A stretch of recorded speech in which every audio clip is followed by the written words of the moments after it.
as well. We are live. You guys should be tuned into what I got to show you today. I'm second period. We spent a lot of time checking to make sure that the formulas were accurate and updating correctly. So I can have, I'm happy to spend some time doing that with y'all today. If you've not been here for the spreadsheet making process, then you need to go back through the announcements and look at the Zoom rooms previously. They're time-stamped, so you can just start playing. It'll take you right into the spreadsheet building. And that whole video contains how to get your working numbers so that you, my mic was off again, so that you have information to work with to make a somewhat accurate, or not somewhat accurate, it is accurate, but maybe not realistic, like spreadsheets of what you're currently making. Anyways, we're going to talk today, making sure the formulas are working. You can check this by making, you know that it is working when you add income and all the numbers get affected, or when you add expenses, which is what we're kind of dedicated to building today. Hi, good morning. We're in the Zoom room talking about spreadsheets. Thanks. Let's see. Give you some sections to place your debit transactions, the money coming out of your account, however that, whatever shape that is. Yeah. So I see 26 of us. It's perfect. I'm going to go ahead and get started. Let me save this. Okay. So just a brief little bit of setup that I'm also going to make this file available once I finish showing you guys how to use it. So that you can reference it, kind of check it against mine and make sure everything is working out. These are the numbers that we've been working with for second period. These are also the percentages that we've been working with for second period. Now, before I go forward, we made it through formulas on our block day, right? We talked about the percentages and how you allocate it. We talked about how to build the backup. Does that all sound familiar if you were here? Okay, cool. Then I'm going to move forward. All right. So all of this in the front is just setting up. It's a lot of work now. It's a lot of tedium is the word. It's a lot of tedium now. But once you do this once, you don't have to do it every time, because you're just going to copy this and adjust it as you need, as compared to starting it from scratch every time. Excuse me. So I'm currently working with, if you want to check and make sure that your percentages are accurate, you can also just put $100 into your income, and that will give you your breakdowns. They should match the number that you set in the notes as well as your backup. And as long as all those are looking good, then your spreadsheet is currently functional. Okay. So we need to build a couple columns, because I like to organize my spreadsheets visually, because I can't understand all the numbers kind of compiling on one another. I need to have specific parts for specific transactions so that I can at a glance kind of tell what is what when I'm spending my money. So what I want you guys to do, you can copy mine for now. But if you want to do a different route, that's fine. As long as you have all of the information that I'm asking for, you can arrange this however you want. However, for demonstration purposes, so you can follow along with me to understand it, change it after you get it, and just copy me for now, because you can adjust it later. I just want to show you how it works before you start making big changes.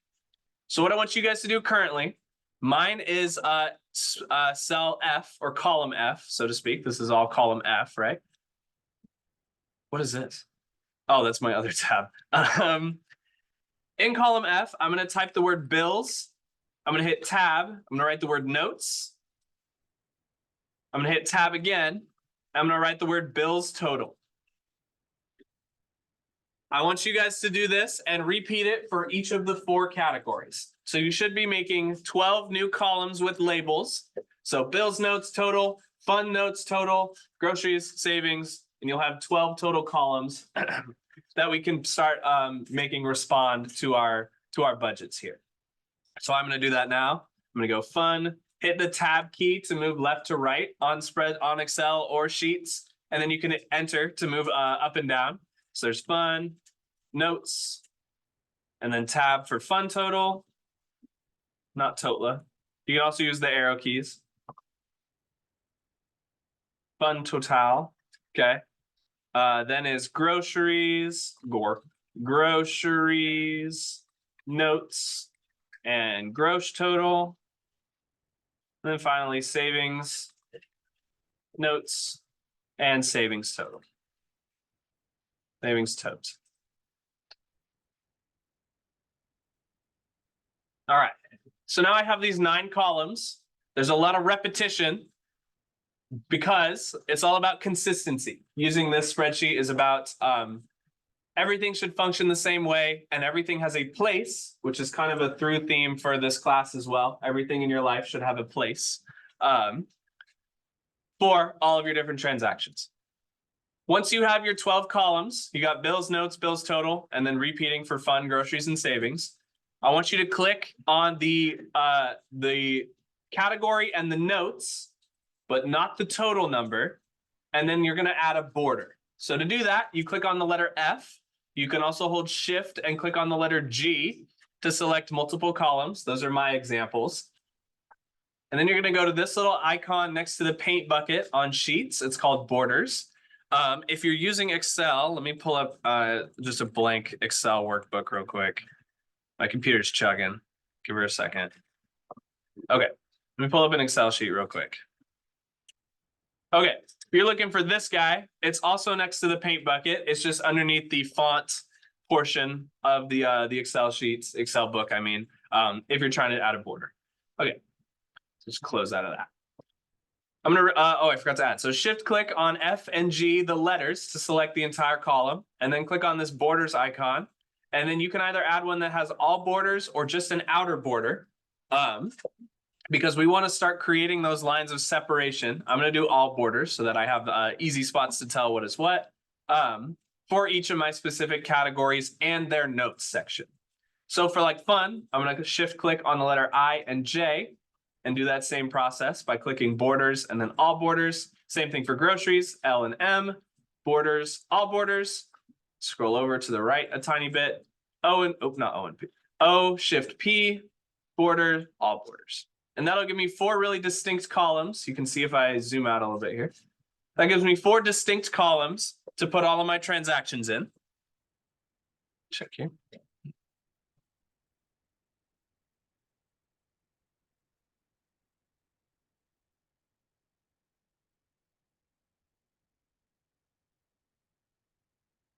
Okay.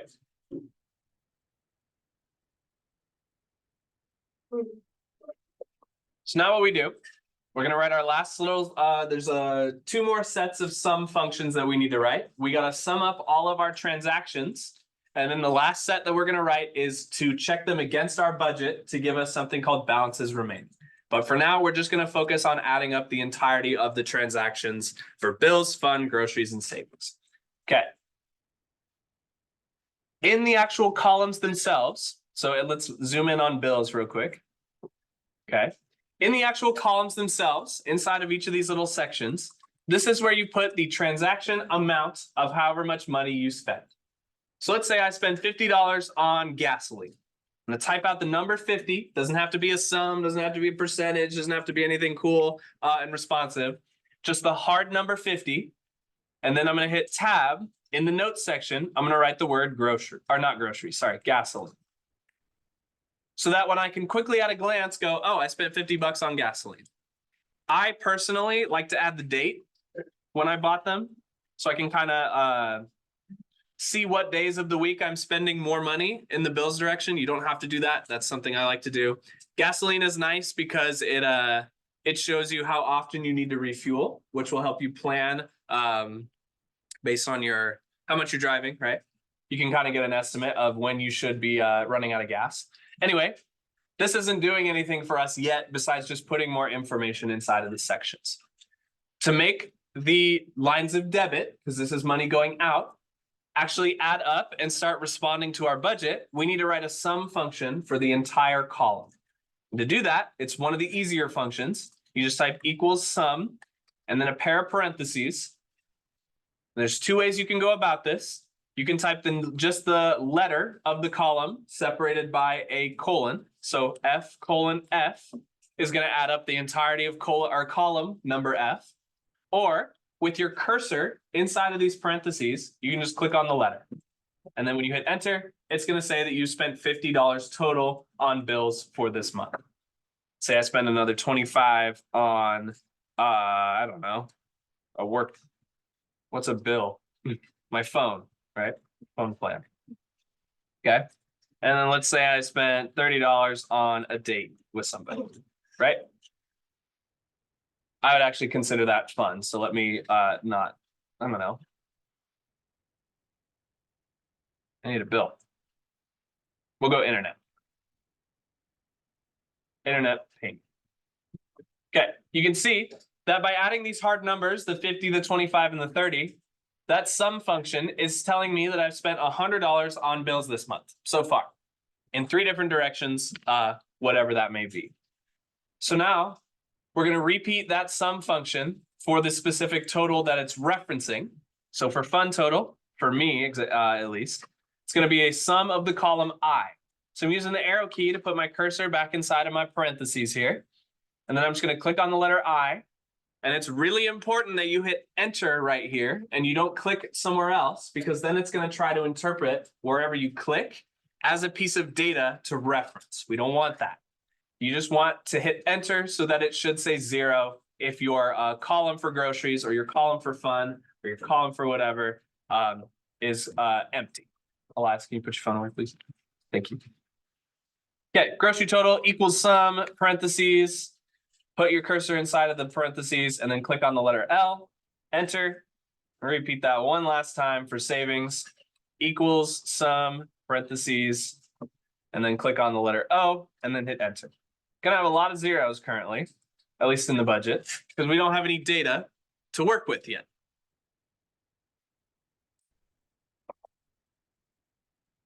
So we have not made it check against our balances quite yet.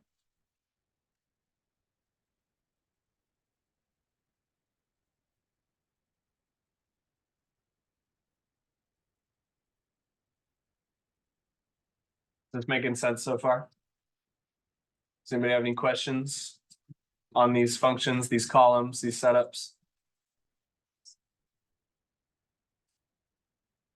Okay, I'll give you guys a second to finish this up. If your math is not quite mathing yet, don't worry. I have, once I finish showing you what I want to show you, that's time that I can help you get caught up, or I can help you adjust parts of your budget, or I can check it to make sure that it's accurate. So you have time today to do those sorts of things.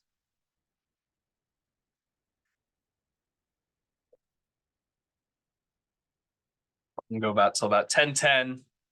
And then so a minute and a half, I'll start talking about the next portion, which is the last thing that you'll need for this, for the setup portion of this assignment. The rest of it is up to you to put in some numbers.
Yes, we are still live, still recording.